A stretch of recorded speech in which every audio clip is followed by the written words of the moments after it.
and His Majesty, King Abdullah II, Ibn al-Hussein.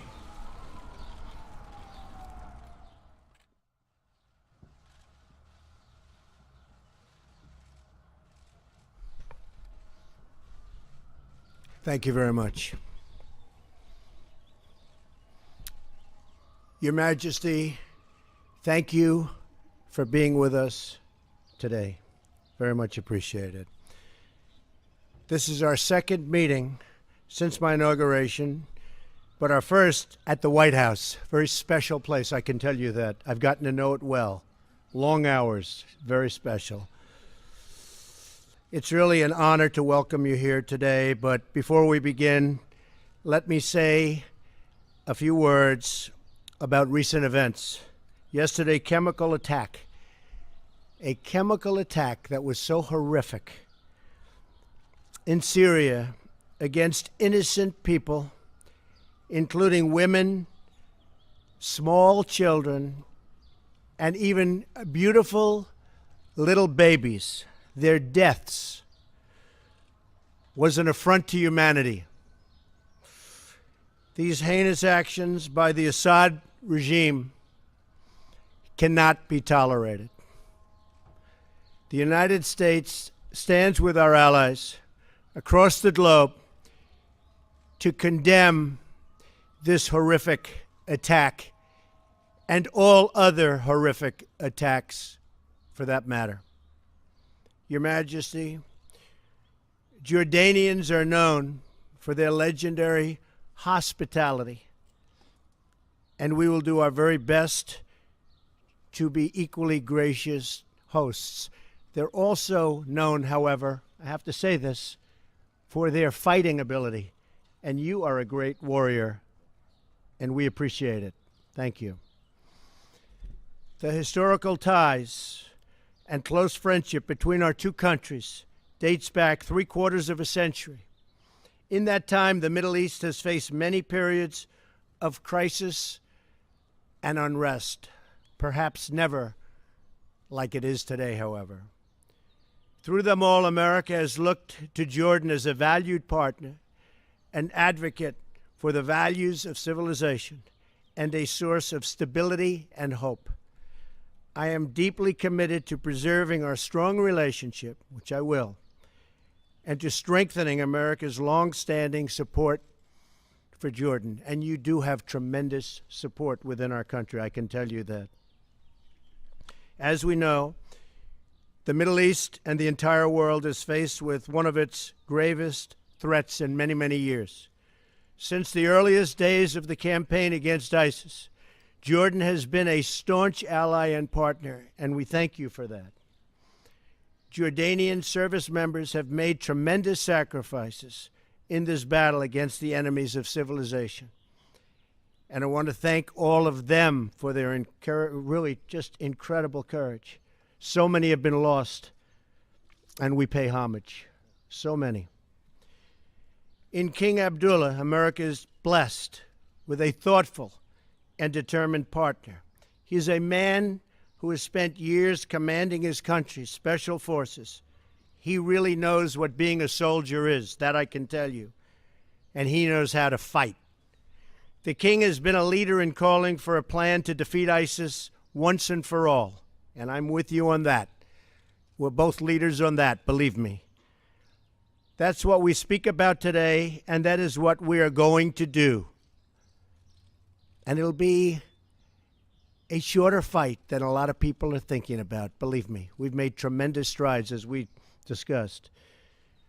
As you know, we had a very, very fine delegation come over from Egypt and also from Iraq. And they said more has been done in the last 6 weeks than has been done in years with the previous administration. And believe me, we're going to keep it that way. We will destroy ISIS, and we will protect civilization. We have no choice. We will protect civilization. King Abdullah and I also discussed measures to combat the evil and ideology that inspires ISIS and plagues our planet. In addition, We also acknowledge the vital role that Jordan has played in hosting refugees from the conflict in Syria. We have just announced that the United States will contribute additional funds to Jordan for humanitarian assistance. This aid will help countries like Jordan host refugees until it is safe for them to return home. The refugees want to return home. I know that from so many other instances. They want to return back to their home. And that's a goal of any responsible refugee policy. Finally, as we discussed, to advance the cause of peace in the Middle East, including peace between the Israelis and the Palestinians. And I'm working very, very hard on trying to finally create peace between the Palestinians and Israel. And I think we'll be successful. I hope to be successful, I can tell you that. The King has been a really tireless advocate for a solution. He's going to help me with that and help me at the highest level. And we will be consulting with him very closely in the days ahead. King Abdullah, I want to take this opportunity to thank you for your partnership. Working together, the United States and Jordan can help bring peace and stability to the Middle East and, in fact, the entire world, and we will do that. Thank you very, very much for being with us.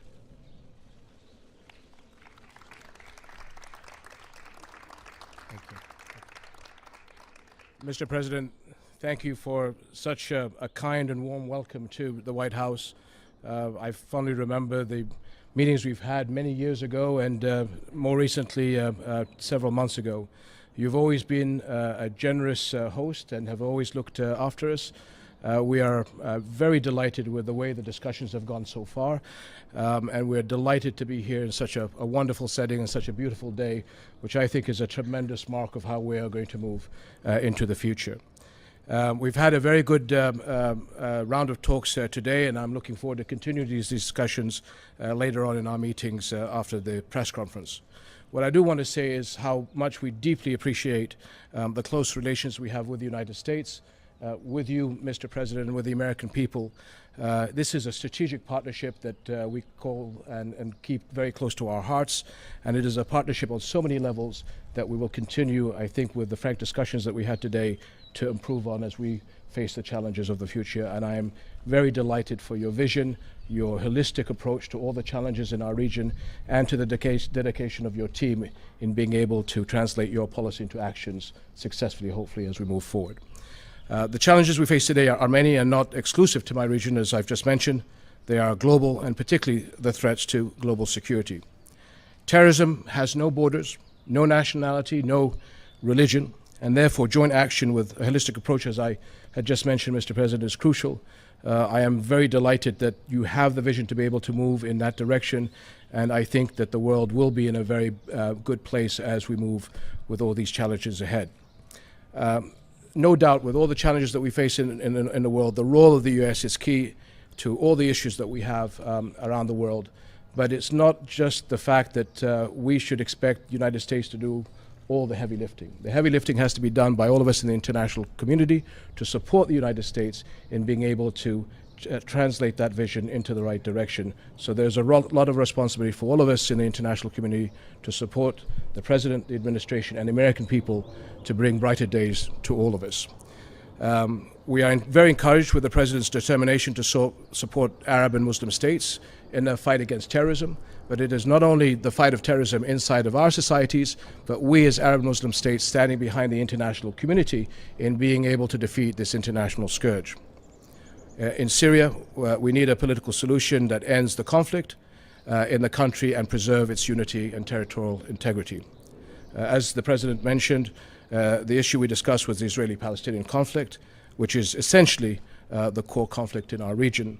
And the President's early engagement is beginning in bringing the Palestinians and Israelis together has been a very encouraging sign for all of us. And I think, sir, it was that initiative that allowed us at the Arab Summit last week to extend through the Arab Peace Initiative the message of peace to Israel, which we all hopefully will work together to make that come about.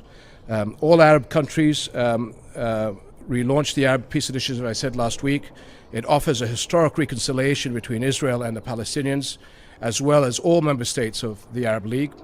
It is the most comprehensive framework for lasting peace, and it ensures statehood for the Palestinians, but also security, acceptance, and normal ties for Israel with all Arab countries and hopefully all Islamic countries.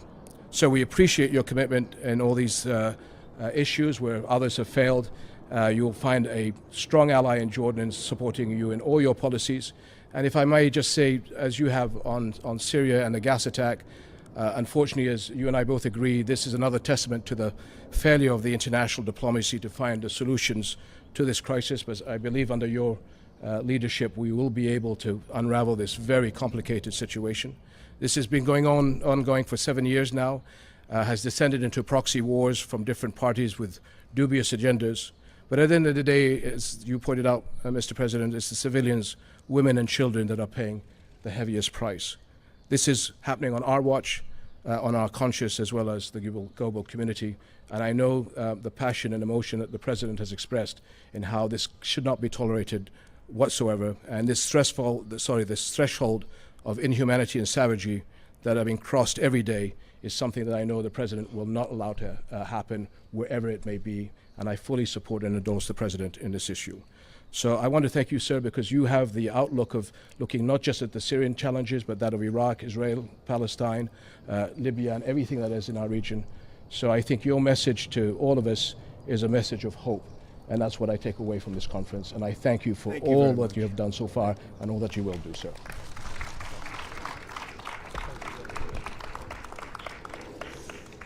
All right, we'll take a few questions. Julie Pace.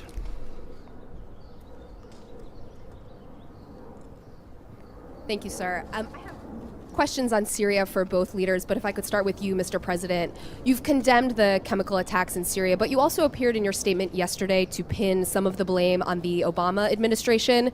You're the president now. Do you feel like you bear responsibility for responding to the chemical attacks, and does the chemical attack cross a red line for you? Well, I think the Obama administration had a great opportunity to solve this crisis a long time ago when he said the red line in the sand. And when he didn't cross that line after making the threat, I think that set us back a long ways, not only in Syria, but in many other parts of the world, because it was a blank threat. I think it was something that was not one of our better days as a country. So I do feel that, Julie. I feel it very strongly. Do you feel like you now have the responsibility to respond to the chemical attack? I now have responsibility, and I will have that responsibility and carry it very proudly. I will tell you that. It is now my responsibility. It was a great opportunity missed. As you know, I'll be meeting with the president of China very soon in Florida, and that's another responsibility we have, and that's called the country of North Korea. We have a big problem.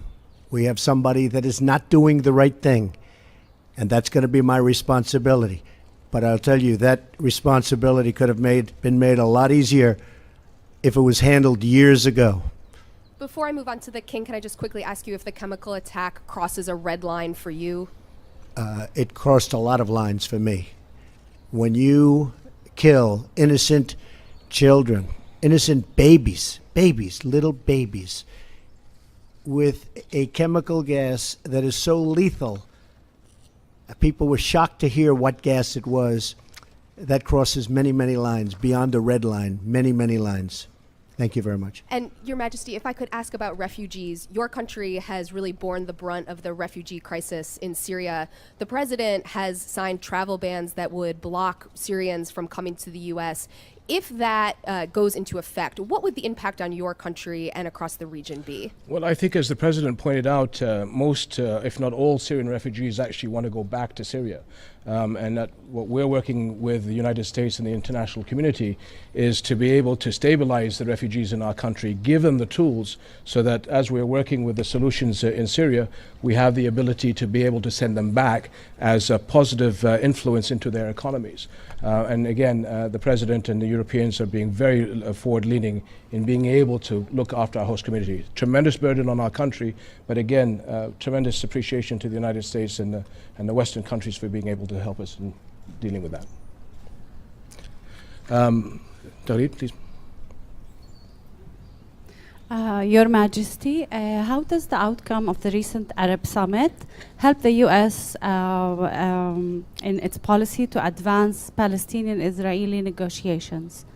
Well, as I said, the Arab Peace Initiative came out with a resounding resolution to offer peace to the Israelis, to make them feel that they're accepted into the neighborhood, and to be able to support the president as he brings both parties together. And again, I have to remind people that very early on, there was an early engagement by the president and his team to the Israelis and the Palestinians to be able to see what he can do to bring them together. It is the core conflict for a lot of us in the region. The president knows this. He has his instincts in the right place. And working with his team, our job, as I said, is to do the heavy lifting. The Arabs are prepared to do whatever they can to bring Israelis and Palestinians together under the leadership of the president. Thank you. John Yang. Thank you, Mr. President. I'd like to follow up on Julie's question and press you a little more on Syria. How will you distinguish your policy and your actions on Syria from the inaction that you criticized of the previous administration? You say it's now your responsibility. What should we see, or what should we look for that will be different? And Your Majesty, I'd like to ask you, what gives you, this is now your second meeting with the president, what gives you the optimism that Mr. Trump will succeed in the Israeli-Palestinian conflict, where so many others have failed before him, to be a broker for peace? I like to think of myself as a very flexible person. I don't have to have one specific way, and if the world changes, I go the same way. I don't change. Well, I do change, and I am flexible, and I'm proud of that flexibility. And I will tell you that attack on children yesterday had a big impact on me. Big impact. That was a horrible, horrible thing. And I've been watching it and seeing it, and it doesn't get any worse than that. And I have that flexibility, and it's very, very possible, and I will tell you it's already happened, that my attitude toward Syria and Assad has changed very much. And if you look back over the last few weeks, there were other attacks using gas. You're now talking about a whole different level. So, as you know, I would love to have never been in the Middle East. I would love to have never seen that whole big situation start. But once it started, we got out the wrong way, and ISIS formed in the vacuum, and lots of bad things happened. I will tell you, what happened yesterday is unacceptable to me. Can I follow up, sir? Last year you seemed to be reluctant to get involved or to intervene in Syria directly. Is that one thing that's changed after yesterday? Well, one of the things I think you've noticed about me is militarily, I don't like to say where I'm going and what I'm doing. And I watched past administrations say, we will attack at such and such a day, at such and such an hour. And you, being a warrior, you would say, why are they saying that? And I'm sure you sat back in Jordan and you said, why are they saying that? I watched Mosul, where the past administration was saying, we will be attacking in 4 months. And I said, why are they doing that? Then a month goes by and they say, we will be attacking in 3 months, and then 2 months, and then we will be attacking next week. And I'm saying, why are they doing that? And as you know, Mosul turned out to be a much harder fight than anyone thought. And a lot of people have been lost in that fight. I'm not saying I'm doing anything one way or the other, but I'm certainly not going to be telling you, as much as I respect you, John. Thank you. Sir, I think on behalf of the President, what I saw was an early engagement by the President and his team with all of us in the region about the challenges between the Israelis and Palestinians. I had the honor of seeing the President and his team again in January, where this was discussed. The President understands the nuances and the challenges. I think he has the courage and the dedication to be able to do this. Like I said before, all of us have a responsibility to help the President push us over the finish line. And so his team has been in the region. They've been talking to all the partners. And it is our job to facilitate the atmospherics between Israelis and Palestinians to move together and give the support to the President to be able to smooth the edges over between Israelis and Palestinians to achieve this. And the President understands that if we don't solve this problem, how are we going to win the global fight against terrorism, which is his #1 priority? So this is a core issue that he understands. And I think he has the commitment, and he has my full support for this, as he does from many, many countries in our region. And I have to just say that the world is a mess. I inherited a mess. Whether it's the Middle East, whether it's North Korea, whether it's so many other things, whether it's in our country, horrible trade deals, I inherited a mess. We're going to fix it. We're going to fix it. Okay. Thank you. Nadia? Thank you, Your Majesty. You touch upon the subject now, but if I ask you to look forward, how do you see the future of fighting terrorism post-Raqqa and Mosul, especially the role that Jordan will play in the eastern part of Iraq? And do you believe the real battle will start then? And if I may, Mr. President, you know very well that the Iranian militias and Hezbollah has been propping the Syrian regime for a while, over a few years now. Will you go after them? What message will you give them today? And will you work with the Russians to stop, to ground the Syrian Air Force and to establish safe zones? Thank you. Well, the first part is that we are seeing very recently tremendous gains on the ground in Raqqa and Mosul. Again, I think as the President alluded to, it's very difficult to put timelines on this issue because the battle space is always very fluid.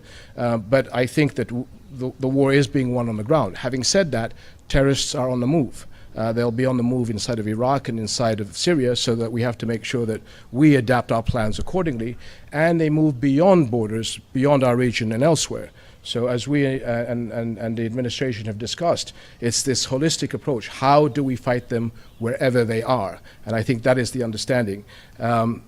Terrorists have no respect for borders and religions and people. So it's the seriousness of how we do this holistic approach that I've mentioned several times.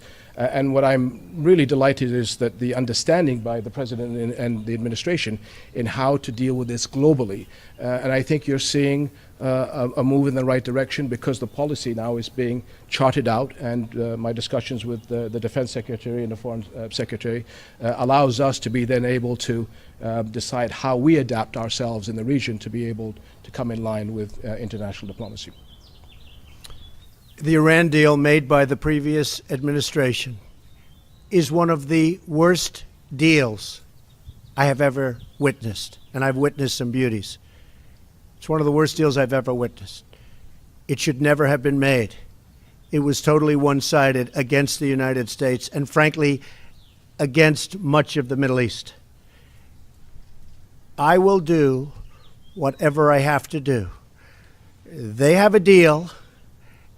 It was, some people say, not done properly, even in the form of its finalization. There was no vote from Congress. There was no real ratification.